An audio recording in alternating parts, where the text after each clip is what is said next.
First up this morning, many people are feeling stressed and anxious over the coronavirus headlines. Well, one great way to escape all of that is to head to the garden. That's right. Research has shown that gardening can improve health and reduce depression, stress, and anxiety. So joining us now is someone who reduces our anxiety, Melinda Myers. Good morning, Melinda. Hey, good morning. Good morning. I'm giving you is a that glimpse. true? There's actual It is science? very true. I always laugh. Gardeners have known this for centuries, and now research is backing what we know, that when we dig in the soil, pull some weeds, plant something and watch it grow, it does make us feel better. And they've even found a bacteria in the soil that fights depression. And the researchers feel that it's going to help with other chronic diseases like bipolar, ADHD, maybe even Alzheimer's. So exciting things happening right now relating health to gardening. You get those hands in the mud. Yeah, there's such good reason to get out in nature now, maybe perhaps more than ever before. Let's talk about the pollinators that we want to attract and what we should be planting to bring them to us. You know, a couple things we want to keep in mind. Just like we love to see flowers throughout the season, our pollinators need a food source throughout the season. So we have some images. I'm in my shop right now in case people are looking at this wondering where this is in the studio. I'm at my home in the shop and I have plants that I overwinter here, and you probably see boxes of props and debris. So we're going to show some images. So please bear with me. So the first one is, what can we plant for spring? And the first one up is one of my favorites, Prairie Smoke. That's pretty. I like that. It's got some Isn't flowers. I use it as an edge plant with cultivated plants as well as natives. The flowers are pink and bell-shaped downward facing, and then the seed pods look like smoke, thus the name Prairie Smoke, and the leaves look great all season long. Pretty. You also Next up, go ahead. That's okay. Go through the list, Melinda. Okay, next is Columbine, and it's a hummingbird favorite.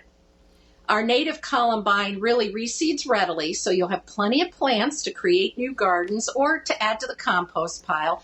But it's a great way to invite pollinators into your garden early in the season, and the hummingbirds love it as well. All right, then Solomon seal.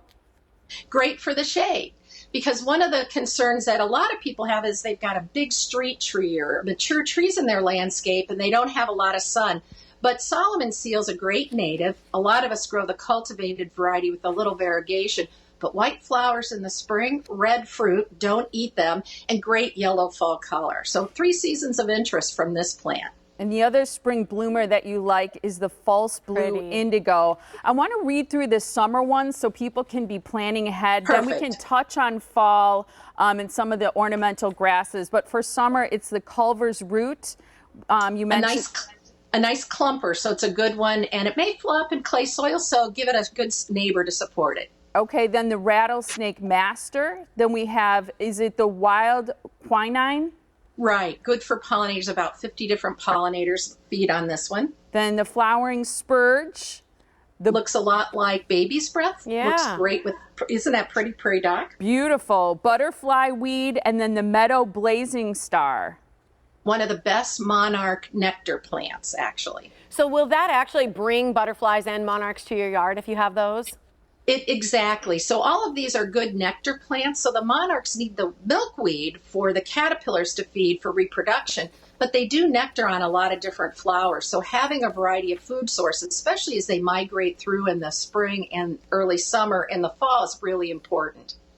Why in general? I know you've got other, fall bloomers and ornamental grasses. That's something that has season-long appeal, and you really like those, like the prairie dropseed and the northwind switchgrass. But why should people be planting the pollinator-friendly grasses and the plants that we have?